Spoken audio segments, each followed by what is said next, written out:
Alimpai-vos, pois, do fermento velho.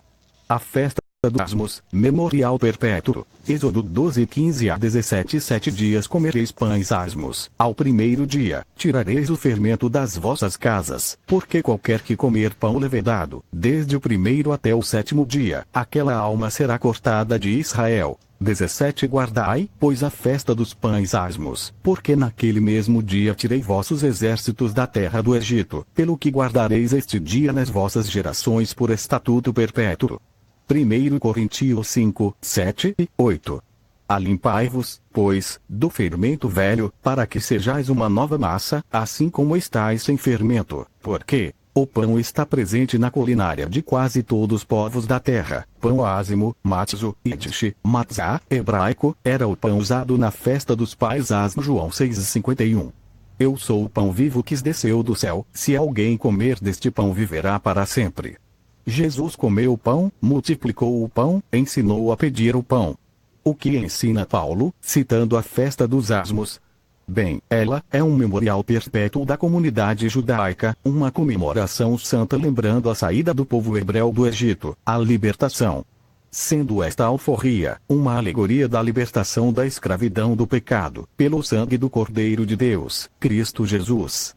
Mas Deus não se agradou da maior parte deles, por isso foram prostrados no deserto. E estas coisas foram-nos feitas em figura, para que não cobicemos as coisas más, como eles cobiçaram. Não vos façais, pois, idólatras, como alguns deles, conforme está escrito. O povo assentou-se a comer e a beber, e levantou-se para folgar e não nos forniquemos, como alguns deles fizeram. E caíram num dia 23.000 e não tentemos a Cristo, como alguns deles também tentaram, e pereceram pelas serpentes. E não murmureis, como também alguns deles murmuraram, e pereceram pelo destruidor. Ora, tudo isto lhe sobreveio como figuras, e estão escritas para aviso nosso, para quem já são chegados os fins dos séculos. 1 Coríntios 10, 5, 11. Eles saíram apressadamente do Egito, levando consigo sua massa antes que levedasse.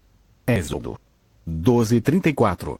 E o povo tomou a sua massa antes que levedasse, e as suas amassadeiras atadas em seus vestidos, sobre os seus ombros. Nesta festa, era sacrificada a Páscoa, ou seja, ovos enormes de coelhos com bombons e muito chocolate, que simboliza a fertilidade e renascimento da vida, prosperidade. A festa dos ázimos também se diz para comermos canjica e peixe, e não se pode comer outras carnes, só peixe. Está escrito no livro de 1 Paganismos capítulo 6 versículo 66.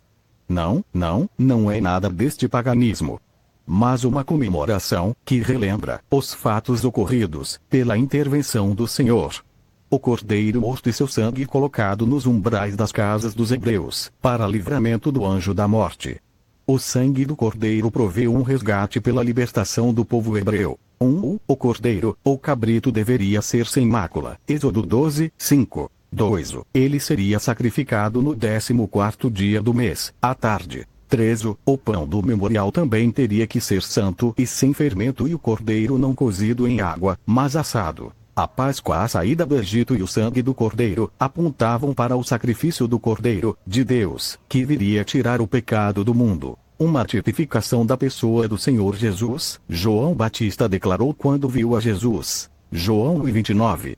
Este é o Cordeiro Deus que tira o pecado do mundo. Assim como o sangue do Cordeiro nos umbrais livrou Israel da morte, Jesus deu sua vida em resgate da humanidade. Seu sangue foi colocado nos umbrais de nossa casa espiritual, para nos libertar do Egito e da morte. O sacrifício no Egito foi feito à tarde. Jesus expirou à hora nona, 3 horas da tarde. Marcos 15:34. À hora nona bradou Jesus em alta voz: Eloi, Eloi, lama sabactane. Deus meu, por que me desamparaste? Paulo afirma que Cristo, nossa Páscoa, foi sacrificado por nós. 1 Coríntios, capítulo 5, 7.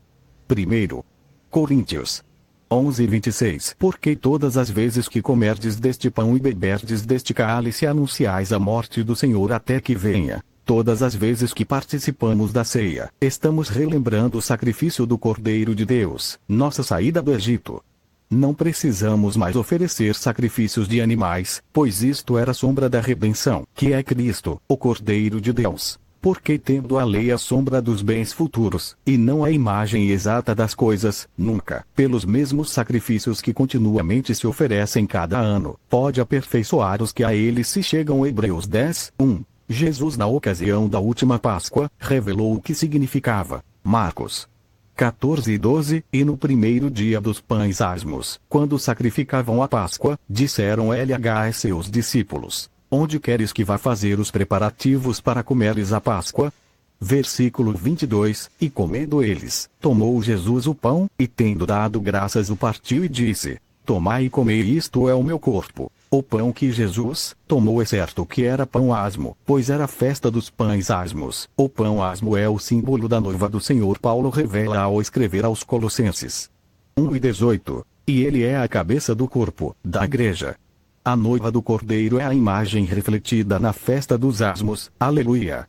Efésios 5 e 32. Grande é este mistério e digo porém à noite respeito de Cristo e da igreja. Na verdade, todos os santos participantes da noiva do Cordeiro são pequenos pedaços do pão asmo. Façamos festa com os asmos da sinceridade e da verdade.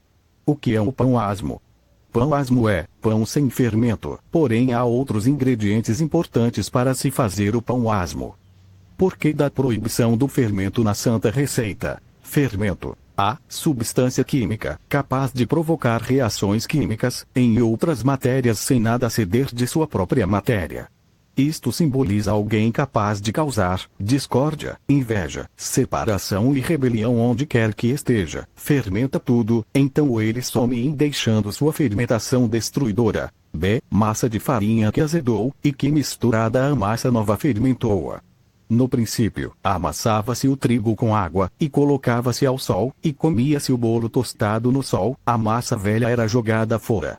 O que se supõe é que alguns antigos padeiros entenderam que para não se desperdiçar a massa velha, não faria mal misturar a massa azeda com a nova, pois o calor do fogo mataria toda a contaminação. Então se descobriu que a massa de trigo azeda, misturada à massa nova, a fazia inchar crescer.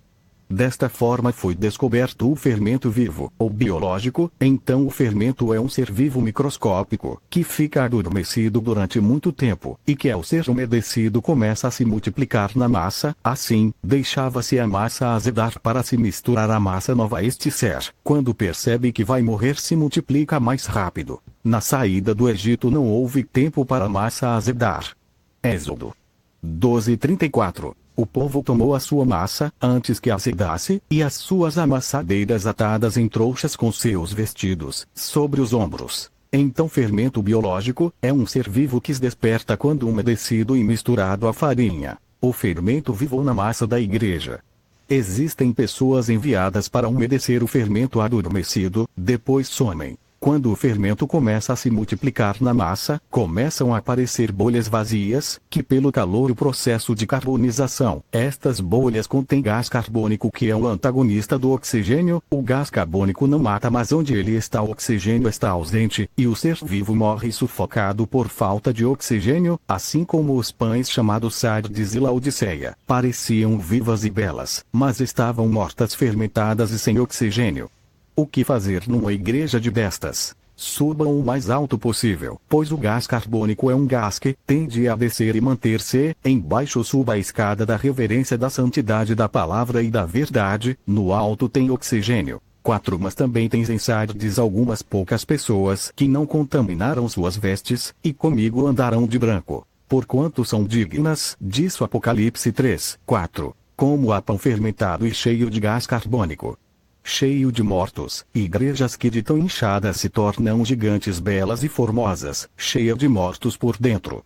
Porém, como em Sardes, há crentes com vestido alvo, pois não se misturaram, nem transpiraram o gás produzido pelo fermento. Nestas lindas e belas instituições religiosas, tem vários tipos de mortos que parecem vivos, maçons que clamam a um bode entronizado em uma estrela, incluindo pastores, que defendem o bode como filantrópico, adoradores e vendedores de nichos de Diana dos Efésios, que dizem ser Maria, sim, heróis da fé, fizeram a reforma com Lutero, trabalharam para reformar a igreja. Hoje crentes comungam práticas similares ao dragão romano, ecumenicamente, e enganam a muitos. Espíritas implementando suas práticas que dizem ser Espírito Santo, não é, reteté, políticos e todo tipo de cambistas, negociando questões sagradas, muitos ficando podres de ricos, mas são miseráveis, pobres, cegos, nus, enviados pelo Criador de fermento. Mas para que isto, a massa inchar, depois de fermentada é necessário que haja o descanso da massa, que é um período onde o fermento se multiplicar criando as bolhas, que com fogo estranho, produz o gás que repulsa o oxigênio, e incha a massa. Quantas eclesiais sem o oxigênio da palavra e da verdade e vazias, do verdadeiro Espírito Deus. 1 Coríntios 5, 2. Estais inchados, nem a um menos vos entristece estes, por não ter sido dentre vos tirado quem cometeu tal ação. O fermento antes de morrer se multiplica muito. Em Êxodo 12:15. Lemos: qualquer que comer pão levedado, desde o primeiro até o 7º dia, aquela alma será extirpada da congregação. Então, queridos irmãos, vem a hora em que Deus vai cortar da igreja todo aquele que tiver fermento em sua tenda, como Acã, não importa que seja cantor ou pregador famoso, amigo de pastor, ótimo dizimista, líder de departamento, crente de banco, filho de dirigente, não importa que tenha ótimas influências políticas ou eclesiásticas, não adianta tentarem varrer o fermento para debaixo do tapete, porque onde for encontrado o fermento, Deus vai cortar da congregação, a espada do Senhor vai cortar todo o fermento do meio do povo. Glória a Deus. A origem do fermento espiritual. O fermento espiritual teve origem num lugar muito lindo cheio de seres angelicais, que tinham o ofício de louvar a Deus, e magnificar aquele que vive eternamente. Javé, o Senhor e Criador de tudo e de todos. Este lugar chamava-se Éden, não o Éden adâmico, pois este veio depois, quando Deus criou o jardim da banda do Oriente. Mas o grande jardim não só da banda oriental, ou no Éden, um lugar de pedras preciosas. Estavas no Éden, jardim de Deus. Toda pedra preciosa era tua cobertura. A sardônia, o topázio, o diamante, a turquesa, o ônix, o jaspe, a safira, o carbúnculo, a esmeralda. Ezequiel 28:13. Neste paraíso havia o Monte Santo de Deus, onde um querubim ungido tinha uma forma de sacerdócio, como ponte de ligação, refletia a glória, tendo o ofício de apresentar a Deus as dádivas dos seres da glória, que estavam sobre sua regência. Este era Lúcifer, e depois da queda o diabo e Satanás. Ezequiel 28:14. Tu eras querubim ungido para proteger e te estabeleci, no Monte Santo de Deus estavas no meio das pedras afogueadas andavas. Este era ungido para proteger, administrar, guardar o primeiro Éden. Este Éden existiu antes do Éden adâmico, o qual foi feito da banda do Oriente do Éden. A ciência afirma que a Terra no início era um só continente. Sendo assim, não havia separação de banda do Oriente e banda do Ocidente. Estavas no Éden. Existe aí um artigo definido, diferente de jardim da banda do Oriente, algo terrível pode ter dividido o grande jardim de Deus, chamado pela ciência humana Pangeia um só continente, pois, o mapa das Américas parecem se encaixar perfeitamente com as terras do outro lado do Atlântico. Possivelmente a terra era una, até a rebelião de Satanás, e de sua queda sobre a terra. No Monte Santo de Deus, os seres da glória se reuniam para cultuar o grande e único soberano Javé, o Senhor e Criador do universo. Glórias para sempre a Ele. Santo, Santo, Santo é o Senhor. Eles formavam um coral de seres criados com o ofício do louvor. O querubim protetor se destacava como aferidor da perfeição. Deus o fez com adereços que eram para a glória de Deus. O querubim era o mordomo de Deus, moeda em todas as dádivas de sua mordomia dava contas a Deus. Até que brotou o fermento da iniquidade em seu coração. Ezequiel 28:17. Elevou-se o teu coração por causa da tua formosura, corrompeste a tua sabedoria por causa do teu resplendor. Por terra te lancei. Ezequiel 28:15. Perfeito eras nos teus caminhos, desde o dia em que foste criado, até que se achou iniquidade em ti. Isaías 14:12-13-14. Como caíste, ó estrela da manhã, filha da alva! Como foste lançado por terra, tu que debilitavas as nações. 13. Tu dizias no teu coração: Eu subirei ao céu, acima das estrelas de Deus exaltarei o meu trono, e no monte da congregação me assentarei, da banda dos lados do norte. 14. Subirei acima das mais altas nuvens e serei semelhante ao Altíssimo. Brotou naquele ser, criado, perfeito em formosura, o fermento da rebelião, da soberba, da vaidade, da malícia, da inveja, da avareza, etc. Assim ele começou a levedar a massa dos anjos, com promessas como: você vai ser o meu braço direito. Vou te colocar num lugar de honra. No meu reino você será o segundo. Vou te consagrar no meio da congregação. Vou te dar muitas riquezas, vou te dar uma cadeira à minha direita. Cuidado com estas promessas, São gás carbônico vai cortar seu oxigênio, cuidado.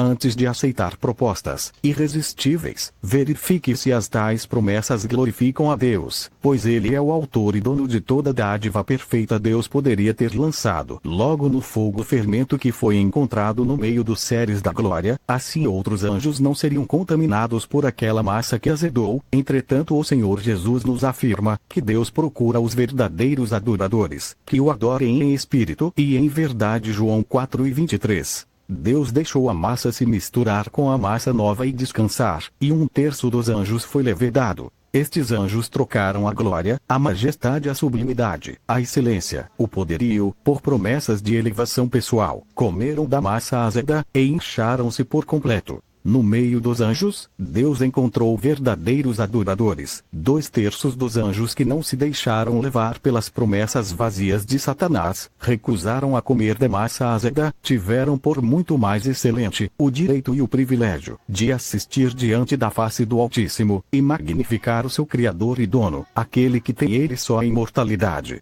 Colossenses 1:16. Porque todas as coisas foram feitas por ele e para ele. Estes 2/3 dos anjos são chamados anjos eleitos, santos anjos, anjos fiéis. Depois que parte dos anjos foram fermentados, houve uma grande batalha, o arcanjo Miguel com os anjos fiéis, contra Satanás e seus seguidores. Nesta guerra, Satanás e os seus seguidores foram derrotados e lançados na terra. Eles são a massa azeda. Esta guerra causou grandes consequências à terra. Consequências: com o impacto desta estrela cadente chamada Satanás e seus seguidores, a terra se cobriu de trevas, ou luto. Talvez isto seja referente a um período em que nuvens cobriram a terra por causa da explosão da queda dos anjos, antes de Adão. O que é certo é que uma grande energia negativa veio sobre a terra. Gênesis 1:2. E a terra era sem forma e vazia, e havia trevas sobre a face do abismo, e o Espírito de Deus se movia sobre a face das águas. A terra ficou vazia, é uma tradução mais próxima do original. A terra era cheia de seres diferentes dos que conhecemos agora. Paleontologia. Isaías 6:3. Os serafins estavam acima dele, cada um tinha 6 asas. Com suas cobriam os seus rostos, com 2 cobriam os seus pés, e com 2 voavam.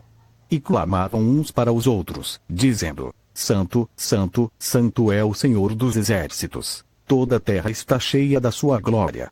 Com queda de Satanás, a terra perdeu a glória que Isaías descreveu. Ezequiel 31:15. Assim diz o Senhor Jeová: no dia em que ele desceu ao inferno, fiz eu que houvesse luto, fiz cobrir o abismo.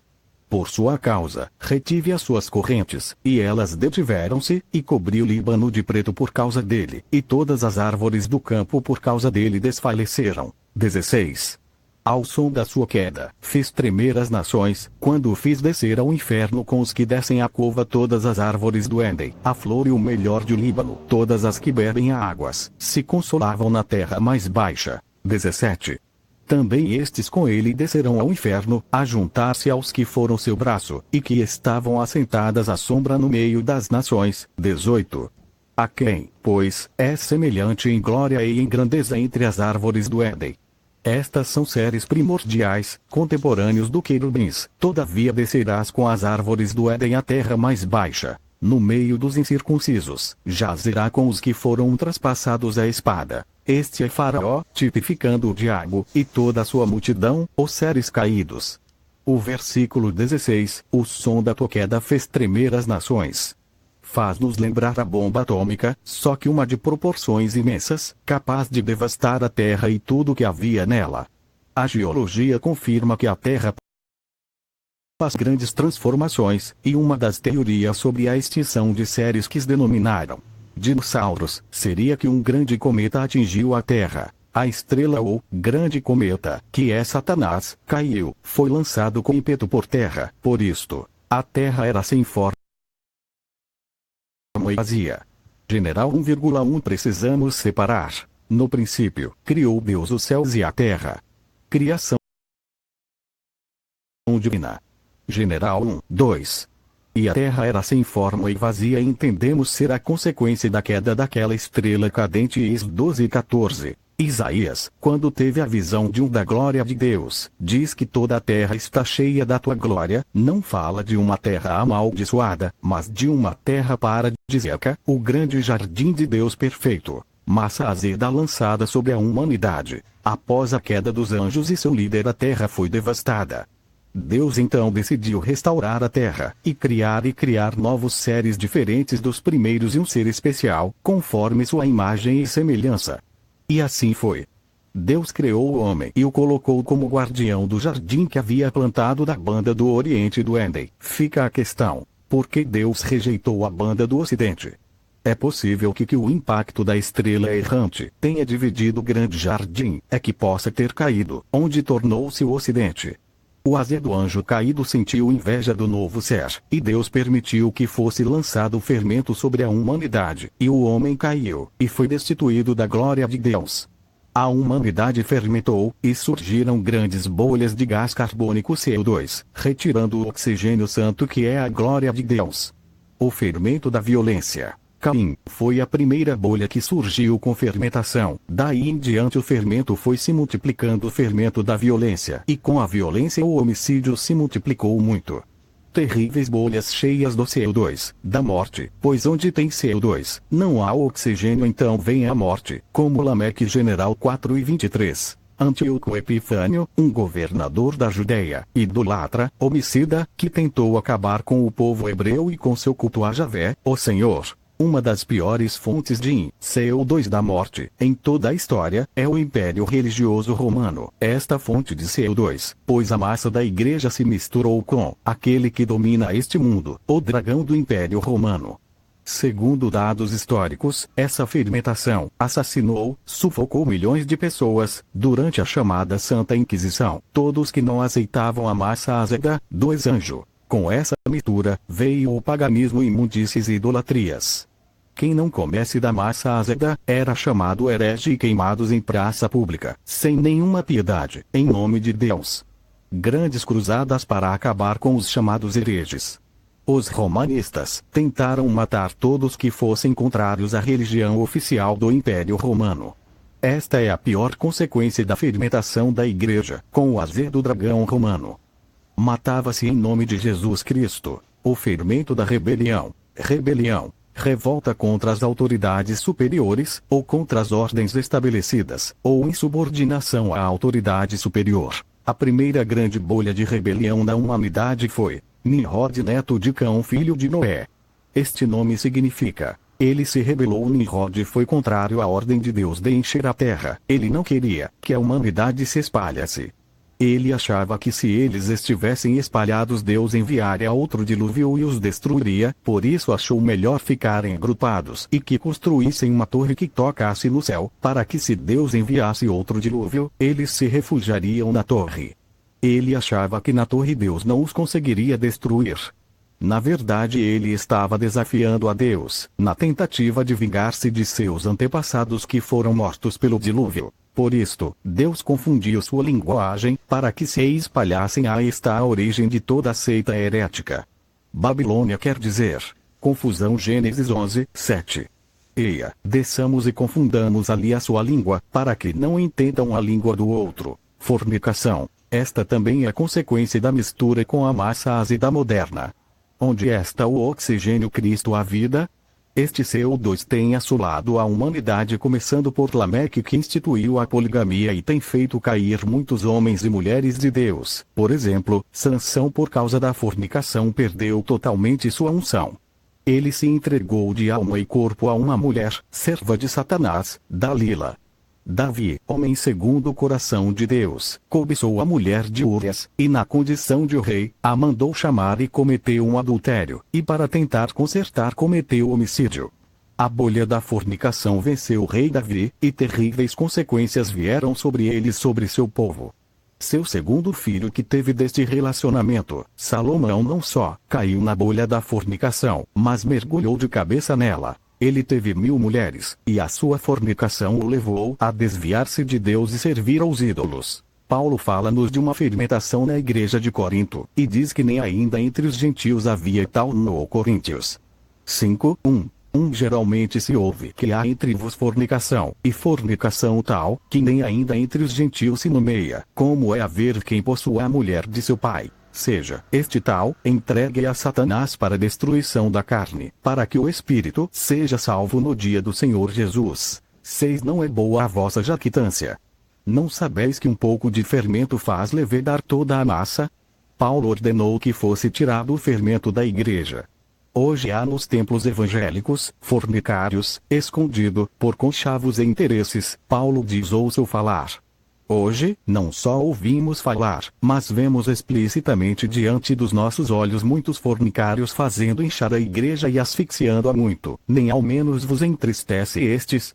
A fornicação continua a fermentar a humanidade e tem levedado a muitos na igreja de Deus. É provável que o fornicário tinha muita influência na igreja de Corinto, que estava tão inchada que nem se entristeceram pela permanência do mesmo na igreja.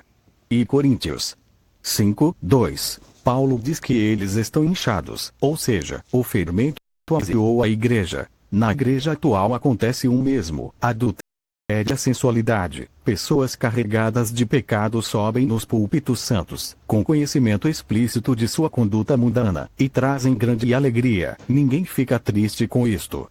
As congregações estão inchadas, anestesiadas.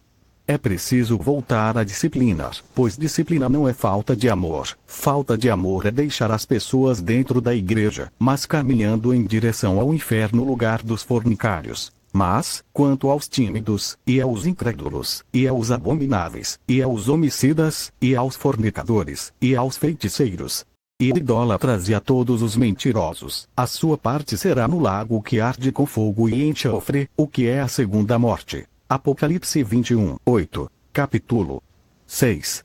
Ingredientes do pão asmo. O trigo. Vamos então às grandes plantações de trigo. O mundo é o campo onde estão estas plantações. Marcos 16:15. E 16.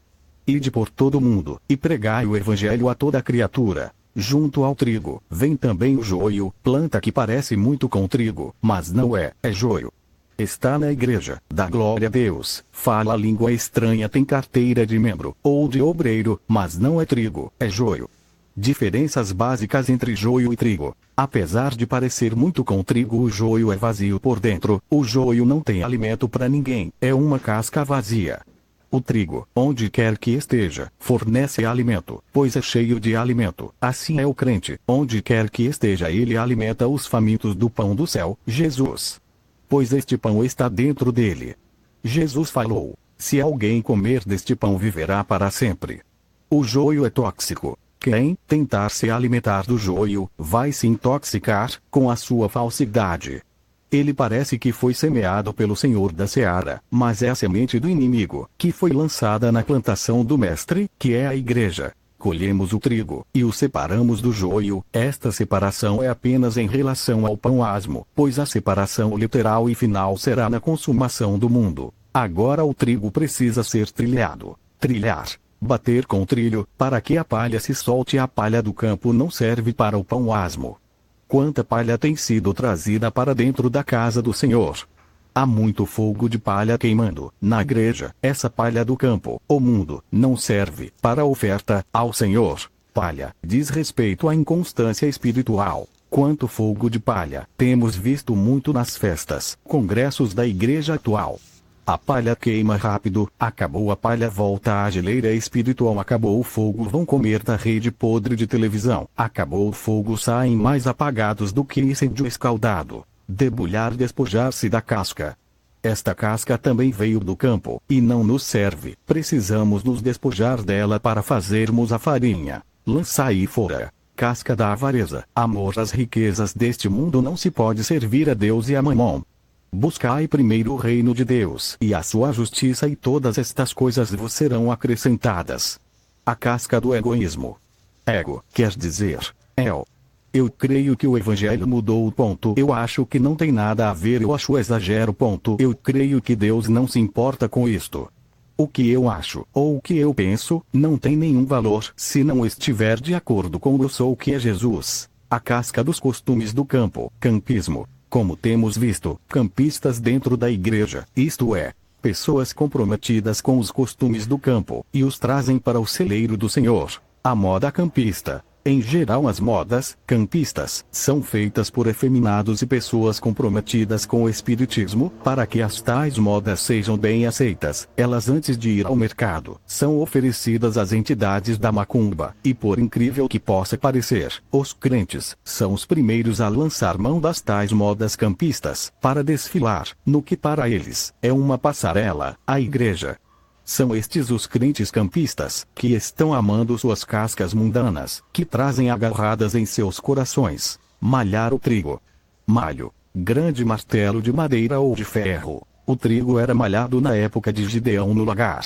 Um grande tanque, onde se amassavam uvas e cereais. Muitas vezes Deus nos leva ao lagar das aflições, como Jó, e neste lagar, o grande martelo, malho, que é a palavra de Deus, martelo, que esmiuça a penha, faz-nos ir ao pó, como trigo, e quando chegamos ao pó, estamos prontos para sermos usados na massa do pão asmo. Gideão estava no lagar. Ouvi de um pregador, que, para crente fiel não tem palavra dura. Glorifiquemos, pois, ao Senhor quando o seu martelo nos bater. Glória a Deus. Malha no Senhor. Carecemos de ser consolados pelo teu santo martelo, ó carpinteiro de Nazaré. Deste processo, resulta o pó do trigo ou farinha de trigo. Ir pro pó é o ingrediente principal do pão asmo. Segundo ingrediente, o azeite. Azeite, óleo extraído do fruto da oliveira. Alimento milenar utilizado desde os primórdios da história do povo hebreu. O azeite era utilizado na culinária, nas ofertas de manjares, na consagração de reis e profetas. 1 Samuel 1:3a. Então Samuel tomou o vaso de azeite e ungiu-o no meio de seus irmãos, e desde aquele dia em diante, o Espírito do Senhor se apoderou de Davi. Então Samuel se levantou e tornou a Ramá. O azeite está presente também nas ofertas de manjares, Levítico 2:1.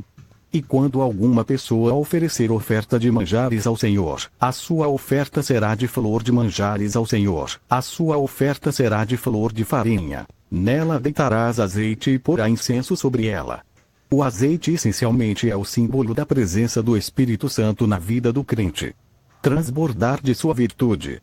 Então onde comprar? Conseguimos quando nos achegamos à oliveira que é Cristo. É assim que se compra o azeite.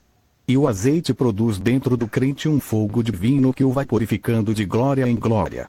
Terceiro ingrediente: água. Água, nesta receita, significa a palavra de Deus, ou também chamada Santa Escritura, Escritura da Verdade, o cânon sagrado, Livro do Senhor. Bíblia é a base e alicerce da fé. É na palavra de Deus que estamos plantados, firmados. Precisamos mergulhar e nos aprofundar nas águas do conhecimento de Deus, que é a sua palavra. É muito importante não faltar azeite. Entretanto, pão asmo, sem água não fica bom. Jesus disse: santificai-os na verdade, a tua palavra é a verdade. João 17:1. Lemos em 1 João 1,1. O que era desde o princípio, o que ouvimos, o que vimos com os nossos olhos, o que contemplamos e as nossas mãos tocaram na palavra da vida. Lancemos nossas talhas na fonte da palavra de Deus, pois nesta fonte há água com abundância.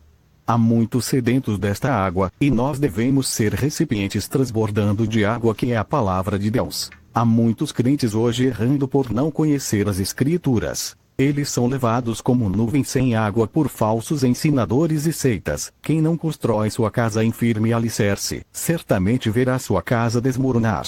Tendo pouca força, guardaste a minha palavra e não negaste o meu nome. 4. O ingrediente: o sal, leve. 2:13. E toda a oferta dos teus manjares salgarás com sal, e não deixarás faltar a tua oferta de manjares o sal do concerto do teu Deus. Em toda a tua oferta oferecerás sal. Na receita do pão asmo Deus exige que não falte o sal do concerto do Senhor, pois Javé é o Deus da aliança. Isto significa que os mandamentos do Senhor devem ser observados. O crente que tem sal, cumpre os mandamentos do Senhor, por causa da natureza divina que recebeu. Ele faz boas obras por causa desta natureza. A lei foi abolida apenas no sentido de justificação, e cerimonial é as sombras da lei que se cumpriram. Porém o sentido moral continua. Em Mateus 5,5. 13.